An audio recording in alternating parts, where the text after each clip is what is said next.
आइए शुरू करते हैं। हिंदी पदखंड मतलब काव्य खंड के पाठ संख्या 12, अंतिम लास्ट चैप्टर है काव्य खंड का। हमने कहा अंतिम लास्ट कहा है, अंतिम नहीं कहा है। नाम है हार जीत। और ये हार जीत जो कविता है यह गद्य कविता है। ऐसी कविता है जिसको कहानी के रूप में लिखा गया है और इसके लेखक अशोक वाजपेयी हैं।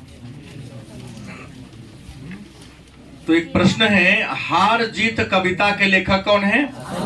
अशोक वाजपेयी। और हार जीत कैसी कविता है? तो गद्य कविता है। पद्य माने ऑलरेडी कविता ही होता है, लेकिन यह ऐसी कविता है जिसको कहानी की तरह लिखा गया है। अशोक वाजपेयी के बारे में जान ले कि अशोक वाजपेयी हिंदी साहित्य के आधुनिक काल के कवि हैं। इनका जन्म 16 जनवरी 1941 ईस्वी को छत्तीसगढ़ के दुर्ग जिला में हुआ था। अशोक वाजपेयी का जन्म 16 जनवरी 1941 ईस्वी को छत्तीसगढ़ के दुर्ग जिला में हुआ था। और शायद आर्ट्स के छात्र हैं आप लोग, इतना तो नॉलेज है ही कि दुर्ग लौह अयस्क के लिए प्रसिद्ध है। ऐसे पूरा छत्तीसगढ़ राज्य में ही लोहे का भंडार है, कोयले का भंडार है। लेकिन इनका मूल निवास मध्य प्रदेश के सागर जिला में था। क्या? मध्य प्रदेश के सागर जिला में इनका मूल निवास स्थान था। हालांकि इनका जन्म जिस वर्ष हुआ उस समय छत्तीसगढ़ नहीं था, केवल मध्य प्रदेश ही था। छत्तीसगढ़ राज्य के निर्माण के लिए आंदोलन चल रहा था, संघर्ष चल रहा था, लेकिन राज्य का निर्माण 2000 ईस्वी में हुआ है। इनके पिता परमानंद वाजपेयी और माता का नाम निर्मला देवी था। पिता का नाम परमानंद वाजपेयी और माता का नाम क्या था? निर्मला देवी। इन्होंने दिल्ली विश्वविद्यालय से, अंतिम शिक्षा की बात कर दो इनका, इन्होंने दिल्ली विश्वविद्यालय से इंग्लिश में एमए किया था। एक बात देखने को मिल रहा है, ओम प्रकाश वाल्मीकि के अलावे आपके हिंदी साहित्य में जितने भी कवि हुए हैं सभी अंग्रेजी विषय से ही एमए हैं। अभी तो हम लोग केवल काव्य खंड पढ़ रहे हैं, तो काव्य खंड में शायद एक को नहीं मिला हो, एक मिले हैं जो हिंदी से एमए किए हुए हैं। गलत कि सही? बाकी सभी लोग को देखा क्या जा रहा है, इनका मास्टर डिग्री किस विषय से है? इंग्लिश से है। शिक्षा पूरी करने के बाद ये भारतीय प्रशासनिक सेवा में पदाधिकारी के पद पर गए। और भारतीय प्रशासनिक सेवा के अधिकारियों का चयन का एक बोर्ड है यूपीएससी, मतलब ये यूपीएससी क्वालिफाइड थे। और प्रशासनिक सेवा में आता आईएएस और पुलिस सेवा में आता आईपीएस। मतलब ये प्रशासनिक सेवा में पदाधिकारी थे, मतलब आईएएस के पद पर ये उस कैडर के कर्मचारी थे। इन्होंने महात्मा गांधी अंतर्राष्ट्रीय हिंदी विश्वविद्यालय के प्रथम कुलपति यही थे। महात्मा गांधी अंतर्राष्ट्रीय हिंदी विश्वविद्यालय जो भारत में ही है, उसके पहले कुलपति कौन थे? अशोक वाजपेयी थे। ऐसे किसी भी विश्वविद्यालय के जो कुलपति होते हैं वह उस राज्य के राज्यपाल होते। जान लीजिए, अगर आपसे पूछा जाए कि बिहार विश्वविद्यालय के जो मुजफ्फरपुर में कुलपति कौन है, नहीं गवर्नर, बिहार के जो राज्यपाल होंगे कौन है? राज्यपाल फागू चौहान है कुलपति। किसी भी राज्य में अगर वहां कोई विश्वविद्यालय होगा तो उसके कुलपति उस राज्य के राज्यपाल होते हैं। व्यवहारिक प्रश्न, कॉमन प्रश्न है, ट्रेडिशनल प्रश्न है। और उस व्यवस्था को चलाने के लिए उप कुलपति का बहाल किया जाता है, जो राज्यपाल के नियंत्रण में रहकर क्या करते हैं? काम करते हैं। ये सारे राजनीतिक पद हैं। लेकिन ये जो थे अशोक वाजपेयी महात्मा गांधी अंतर्राष्ट्रीय हिंदी विश्वविद्यालय के क्या थे? प्रथम कुलपति। इसका मतलब मत समझिएगा कि राज्यपाल थे, इनको उस नाम से चयन किया गया था।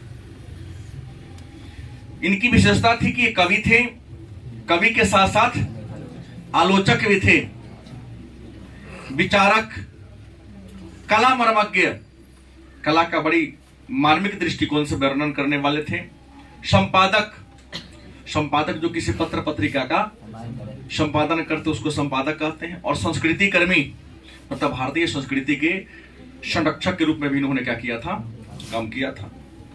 सम्मान की बात करते हैं तो अशोक वाजपेयी को साहित्य अकादमी पुरस्कार मिला था। इसके अलावा इन्हें दयावती मोदी कवि शेखर सम्मान भी मिला था। फ्रांस की सरकार के द्वारा भी, फ्रांस का सर्वोच्च सम्मान फ्रांस सरकार द्वारा ऑफिसर ऑफ द ऑर्डर 2005 में मिला था। और आपको बता दें पोलिश सरकार द्वारा ऑफिसर ऑफ द ऑर्डर, दो विदेशों का इन्हें सर्वोच्च सम्मान मिला था। ऑफिसर ऑफ द ऑर्डर 2004 में पोलिश सरकार के द्वारा, और ऑफिसर ऑफ द ऑर्डर 2005 में फ्रांस की सरकार के द्वारा इन्हें दिया गया था। पोलैंड, पोलिश मतलब पोलैंड। रचना की बात करते हैं तो अशोक वाजपेयी ने बहुत सारी कविताएं लिखी हैं, और अशोक वाजपेयी के द्वारा लिखा गया कविता संग्रह में शहर अब भी संभावना है, शहर अब भी संभावना है। तो आप जानते हैं ना, शहर में हर प्रकार की सुविधा उपलब्ध है। यह सिद्ध करना चाहे कविता के माध्यम से कि इंसान शहर में आके अपने जीवन के मुकाम को हासिल कर सकते हैं यदि उनमें काबिलियत हो तो शहर अब भी संभावना है, एक पतंग अनंत में, अगर इतने से तत्पुरुष, पूछा गया प्रश्न है कि तत्पुरुष के लेखक कौन है, न याद रहेगा कहिएगा तत्पुरुष एक समास है। कहीं नहीं वहीं बहुरी अकेला, थोड़ी सी जगह, घास में दुबका आकाश, यह भी पूछा गया प्रश्न है। अविन्यो, अभी कुछ और, समय के पास समय, इबारत से गिरी मात्राएं, कुछ रफू कुछ धीरे, उम्मीद का दूसरा नाम, और विवक्षा।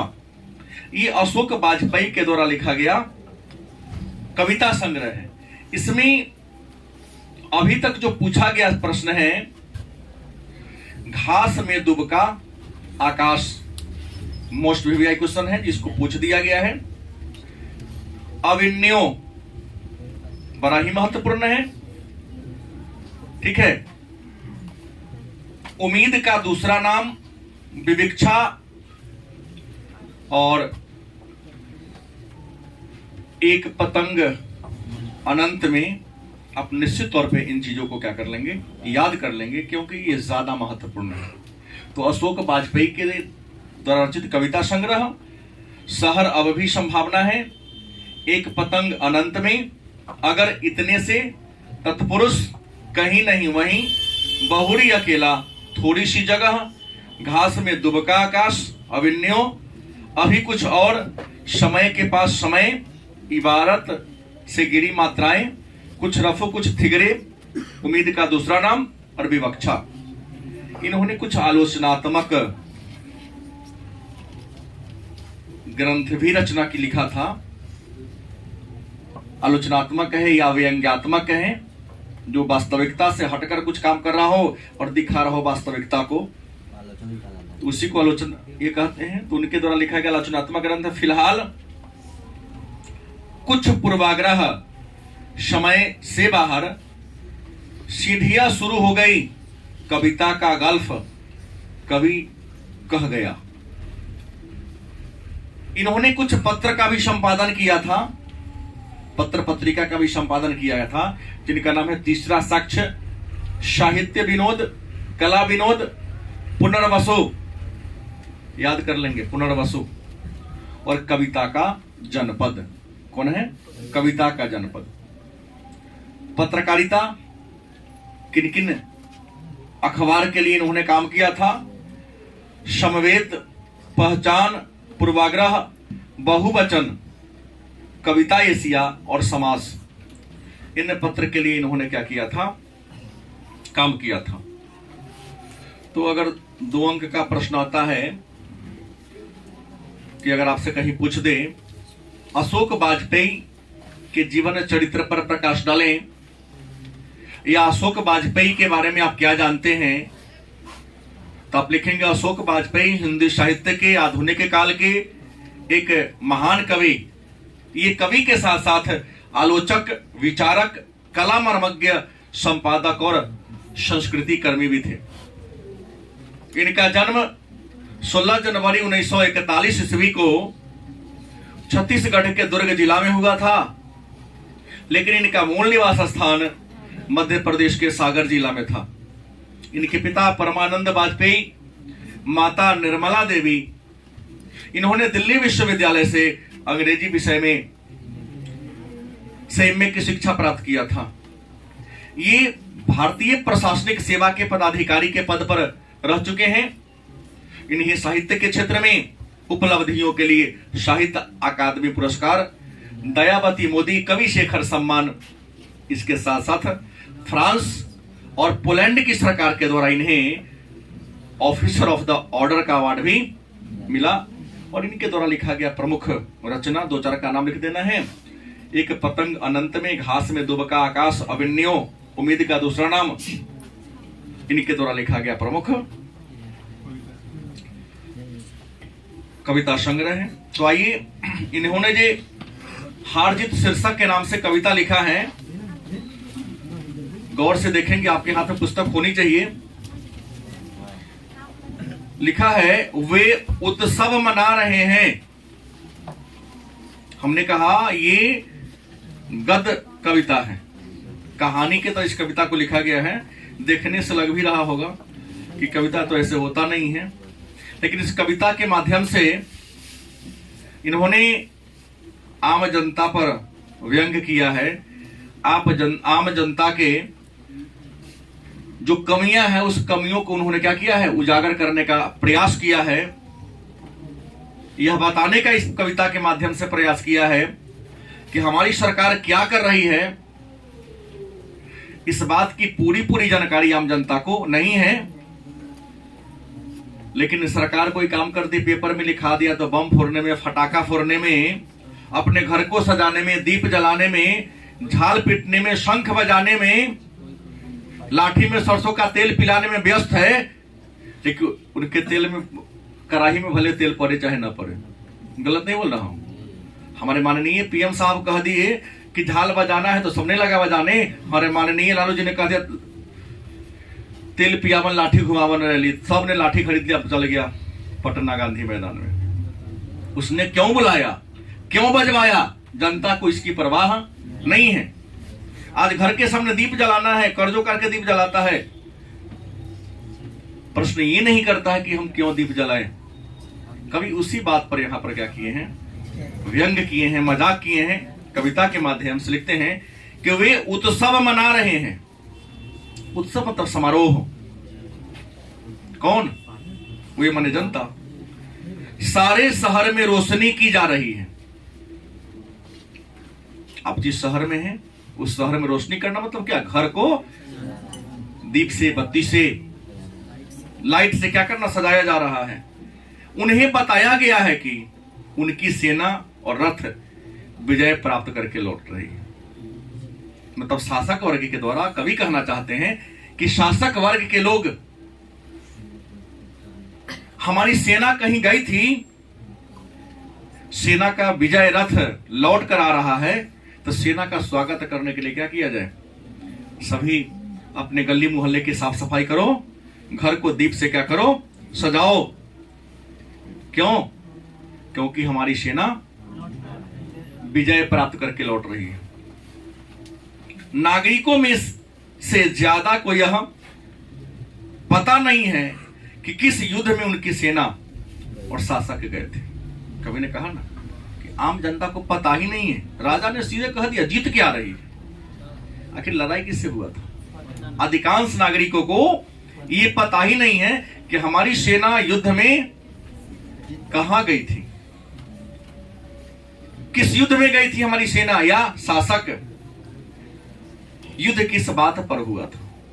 अगर लड़ाई पर गई भी थी तो लड़ाई काहे हुआ था, लड़ाई का कारण क्या था, युद्ध का कारण क्या था, ये आम जनता को पता नहीं है। यह भी नहीं कि शत्रु कौन था, पर वे विजय पर्व मनाने की तैयारी में क्या है, व्यस्त है। मतलब आम जनता को ये पता नहीं कि हमारा शत्रु कौन था, हमारा दुश्मन कौन था। हमने कहा ना कि CAA भारत में लगभग 790 MP है, 790 के लाइन से बैठा दीजिए, उसमें से आधा आपको ये नहीं पता है CAA का फुल फॉर्म क्या जी, पता है? नहीं पता है। पूछा बिंदिया वाले तो खोदता है कि भाई साहब CAA का विरोध करता, व्हाट इज इसका फुल फॉर्म क्या होता है, what is abbreviation of CAA। छोड़िए ना सवाल। एक निर्लज तो यहां तक कह दिया, राहुल गांधी इसके विरुद्ध में कहीं पर प्रदर्शन करवा रहे थे, नरेंद्र मोदी मुर्दाबाद, नरेंद्र मोदी मुर्दाबाद, CAA वापस ले। एक मीडिया वाले गया कि आप कहा है, अब तो पढ़ने वाला उम्र है, आपको विद्यालय में होना चाहिए, आप ही लोग जैसे था। हम कुछ नहीं जानते हैं, नरेंद्र मोदी ने ये कर दिया, वो कर दिया, प्याज का दाम बढ़ा दिया है, हम इसलिए विरोध कर रहे हैं। एक ने तो यहां तक कहा दिया, हमारा तो 500 मिलल, हमको तो शाम तक जी मुर्दाबाद मुर्दाबाद खाली बोलना है 500 रुपया लेके। 16 में शायद 2 अप्रैल या कुछ अप्रैल को सुप्रीम कोर्ट का डिसीजन आया था, कुछ नहीं, 1988 में हमारी जो तत्कालिक सरकार थी, नाम क्या था, BP सिंह, उन्होंने वोट बैंक बनाने के लिए एक एक्ट पारित कर दिया था, जिसको हम हरिजन एक्ट कहते हैं। 1988 में 89-90 में कानून लागू हो गया था। सरकार ने कहा उस साल लगभग 1150 मामला आई थी, जिस 1150 में 50 मामला ही सत्य था, बाकी मामला फंसाने के लिए आम आदमी को था। कहा कि नहीं, पुलिस इस पर अगर कोई दलित एक्ट लगा देता है तो उसको जांच करे, तब इस कानून को ये करे, इम्प्लीमेंट करे। ये नेता लोग भड़का दिया कि तोहनी के तो आरक्षण खत्म हो रहा है, पूरा शहर में कितना जला दिया गया, तोड़ देगा हिसाब नहीं। पूछा हमने, गौशाला पर कुछ दौड़ रहा था, देख काहे जला रहा है, मुसलमान मुसलमान उसको 2-4 झपड़ दिया, सब ले लूट ले चला गया, गरीब काहे लूट लिया, सर आरक्षण मेरा खत्म हो गया। तो जानता कहने लिखल पेपर में तो ना हल्ला पूरा देश, आप जानते नहीं है, शिक्षक हो गए। हम क्या करें, हम तो मूर्ख है, शिक्षक तो है ही नहीं। हम तो सुने हैं कि विचार करने की बात चल रही है, गलत की सही। तो वहां भी देखिए ना, आम जनता को पता ही नहीं कि क्या हो रहा है। कुछ मुट्ठी भर लोग आपके कान को क्या कर दिया, भर दिया, उसी को लेके चल रहे हैं। नोटबंदी के समय राहुल गांधी बहुत चिल्लाए कि इतना आम जनता, गरीब आदमी मर गया, तो गरीब का जी क्या हो गया जी, गरीब के पैसा कहां से बैंक में लाइन लगने गया? इस प्रश्न का उत्तर है राहुल के पास नहीं है। कौन कहा पैसा नहीं मिलता था जी? हमने तो देखा, हमारे क्लास में कोचिंग में लड़का सब 500 के रोज पर जाके पैसा एक्सचेंज करता था, अमीर के लिए काम करता था। इस देश से गरीबों की स्थिति कभी नहीं सुधरेगी जब तक अमीर के विचार से चलते रहेंगे। और यहाँ के 90% नहीं 99% गरीब अमीर के विचार से ही चलते हैं। गलत कि सही? तो यही कहते हैं कि इस बात पर युद्ध हुआ था, शत्रु कौन था, इस बात की जानकारी वर्तमान राजनीतिक परिप्रेक्ष्य पर कवि ने व्यंग्य किया है। लिखा बहुत पहले, लेकिन चर्चा सीधा आज हो रहा है। किसी को पता ही नहीं है, सब किसमें व्यस्त है, विजय पर्व मनाने में व्यस्त है। उन्हें सिर्फ इतना पता है कि उनकी, लेकिन किसमें विजय हुई है, इस बात की जानकारी, उनकी से आशा क्या है, यह भी स्पष्ट नहीं है। उनकी विजय हुई है, यहां उनकी का मतलब क्या है, ये भी पता नहीं है आम जनता को। जैसे हम कहीं पढ़ रहे थे तो हमारे गुरुजी ने कहानी सुनाया कि 2 मित्र था, सुबह का समय था, अंग्रेजी वाले गुरुजी हमारे कहानी कहे थे, थोड़ा क्या हाल चाल, ठीक है, बतियाते लग रहा, रोने, क्या हुआ, तो मंकुआ तो मर गया। और वो दोस्त वो लगा रोने, उसने भी किसी को कॉल कर दिया, अरे फलानमा के ये मर गया। करीब 10-12 घर में इस प्रकार की न होता है, उदासी, मर गई क्या, तो फलानमा के दोस्त के ये मर गया। अंत में जो सबसे लास्ट में बुर्बक था, हम लोगों की तरह पूछा था खाली मंगुआ था कौन, तो कहा हम तो नहीं जानते दोस्त, उससे पूछा था, कहा था कुत्ता के बच्चा था। अब कुत्ता के लिए 10 घर में रोआ करना हो गया सुबह। उसने कुत्ता को पाला था तो तुम्हारा कुत्ता मारा, तुम रो ना। नहीं मुझे बात। तो ये प्रश्न है कि हाँ उनके से, यहां तो कोई पूछता भी नहीं, कहा हम प्रश्न किया कि उनके का मतलब क्या है, गलत कि सही, कौन जीत के आ रहा है, उनकी का मतलब यहां किसी को पता? किनकी विजय हुई है, सेना की या शासक की या नागरिक की? सेना जीत के आ रही है कि कोई शासक जीत के आ रहा है कि आम नागरिक जीत के आ रहा है? सेना जीत के आएगा तो खुशी मनाना जायज है, शासक जीत के आ रहा था खुशी मनाना मेरे ख्याल से ना जायज है, क्योंकि जीतने के बाद केवल अपने स्वार्थ की बात करेगा वो। और सेना जब जीत के आएगा तो देश की सुरक्षा होगी, देश के मान सम्मान में वृद्धि होगी। कभी कहते हैं जीता कौन है, विजय सेना की हुई है या शासक की हुई है कि आम जनता की हुई? किसी के पास पूछने का हाँ टाइम नहीं है।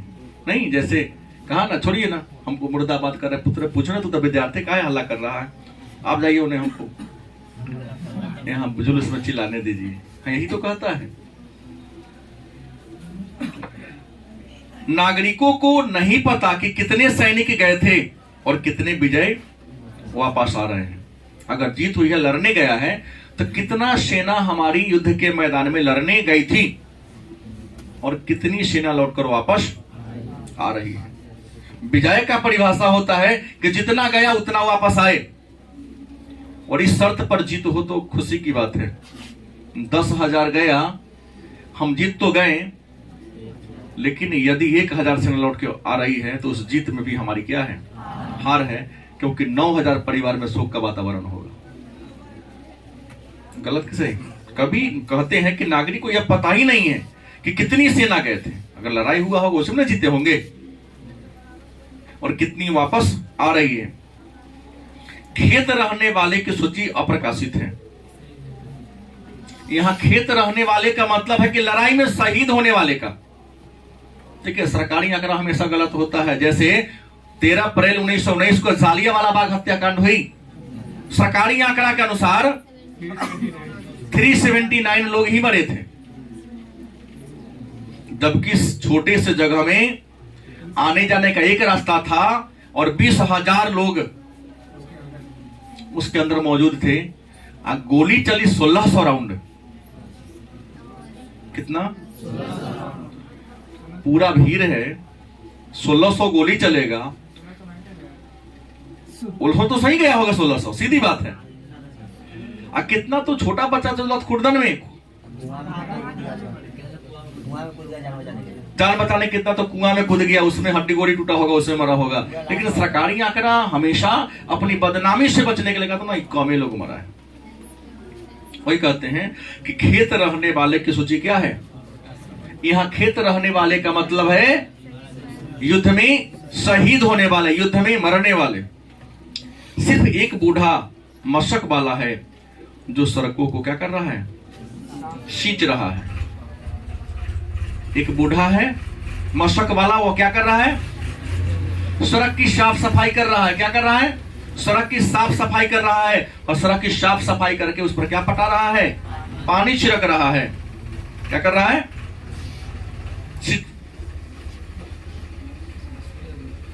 कि हम एक बार भी और आ गए, लेकिन पानी छिटकते हुए क्या कर रहा है, कह रहा है, क्या कर रहा है कि हम एक बार लड़ाई में पुनः क्या हो गए हैं।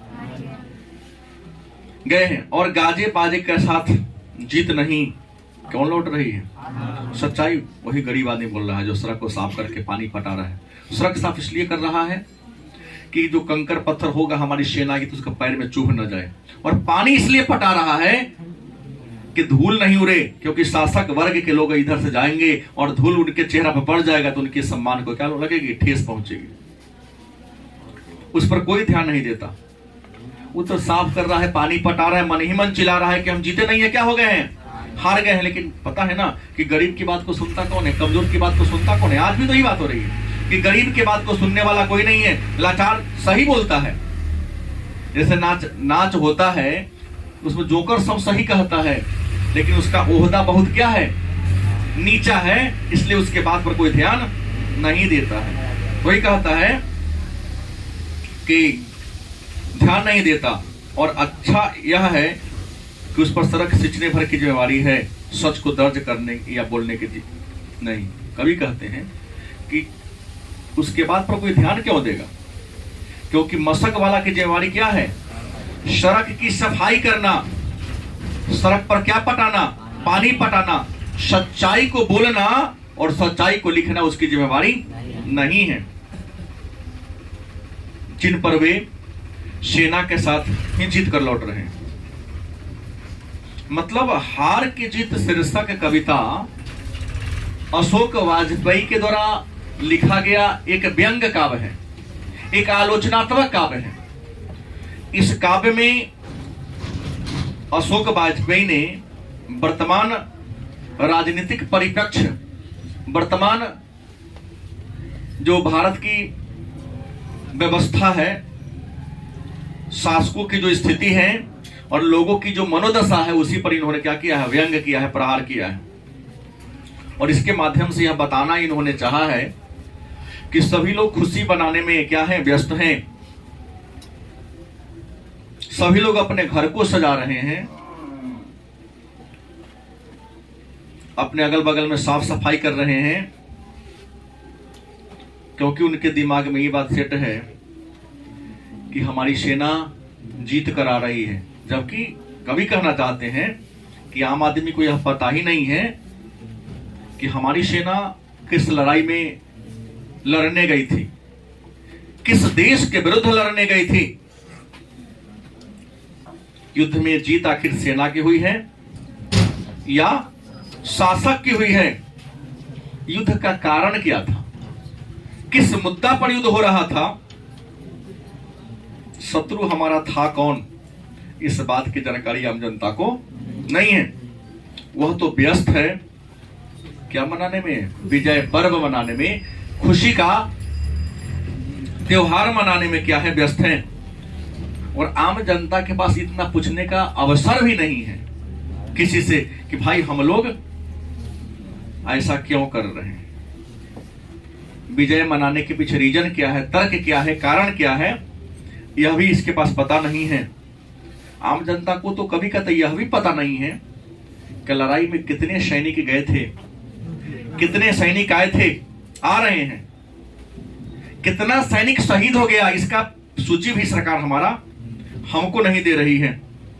कभी ये कहते कि हाँ एक इंसान सच बोल रहा है, कौन, बूढ़ा मशक वाला। और बूढ़ा मशक वाला क्या कर रहा है, सड़क को सींच रहा है, और तो सड़क को साफ करके उस पर क्या कर रहा है, पानी पटा रहा है। पानी इसलिए पटा रहा है, सड़क को साफ इसलिए कर रहा है कि सड़क साफ करेंगे तो सड़क पर कील उल होता है, हमारी सेना जीत कर आ रही है तो उसके पैर में चुभ जाएगा तो उनको और तकलीफ होगी। और शासक वर्ग का रथ चलेगा तो सड़क पर जो धूल होगा उनके चेहरा पर, उनके वस्त्र पर, उनके वाहन पर पड़ेगा तो उनकी ख्याति, उनके सम्मान को क्या पहुंचेगा, ठेस। इसलिए सड़क को मशक वाला क्या कर किया है, साफ किया है, और साफ करके उस पर क्या कर रहा है, पानी छिड़क रहा है। लेकिन एक बात वो बोल रहा है, कवि कहते हैं कि मशक वाला बार बार बोल रहा है कि हम एक बार पुनः क्या हो गए, हार गए। इस ढोल नगारा के साथ हमारे जीत की खुशी नहीं आ रही है, बल्कि हम हार का नगारा पीटा जा रहा है। लेकिन बेचारा मशक वाला क्या है, गरीब है, और इस कारण उसके बातों पर कोई ध्यान नहीं देता है। और कवि कहते हैं गरीब को केवल काम करने का अधिकार है, सच बोलने का अधिकार नहीं है। क्योंकि यहां तो देखा गया है, यह कहानी मैं 2008 की आपको बता दूं, कविता ही प्रिंट होता है कि अपने भारत में ऐसे कई बार फांसी दिया गया है, लेकिन एक निर्दोष की भी फांसी दी गई थी। धनंजय चटर्जी, पश्चिम बंगाल, 2008। किसी बहुत बड़े घराने में वो क्या करता था, काम करता था। माता पिता बाहर रहते थे, उनकी बेटी रहती थी।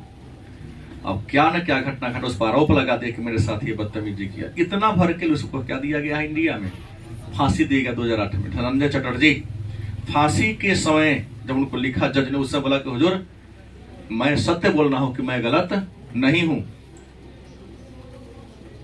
लेकिन फिर भी उसके बात को सोचा सुना नहीं गया।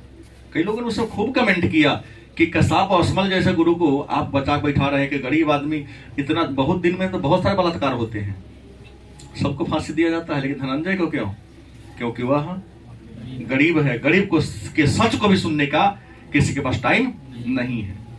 ये तो जीता जागता उदाहरण 2008 का। धनंजय चटर्जी 2008 में फांसी हुआ है उसको। घर में काम करने वाला घरेलू क्या था, नौकर था, उसने कहा श्रीमान मैं अकेला घर में हूं, हमारे छोटे छोटे बच्चे हैं, कम से कम उसके नाम पर हम पर तो विचार कीजिए, और मैं गलत हूं ही नहीं हूं। हमने केवल सच कहा, सच बोलने पर इंसान को फांसी दे दिया गया है। तो कवि इसके माध्यम से क्या कहते हैं कि जो गरीब आदमी है उसको अपने काम पर ही ध्यान देना चाहिए, और गरीब आदमी काम करते अगर सच भी बोलता है तो उस पर कोई ध्यान। उल्टे क्या कहते हैं, दूसरा के गरीब, अरे पागल है नहीं। जैसे दिल्ली की बात करते हैं, दिल्ली अगर कभी आप जाओ कुछ गलती करे तो बिहारी होगा ये, और जो बोलता है ना कि वो बिहारी होगा। गलत नहीं बोल रहा हूं, हाँ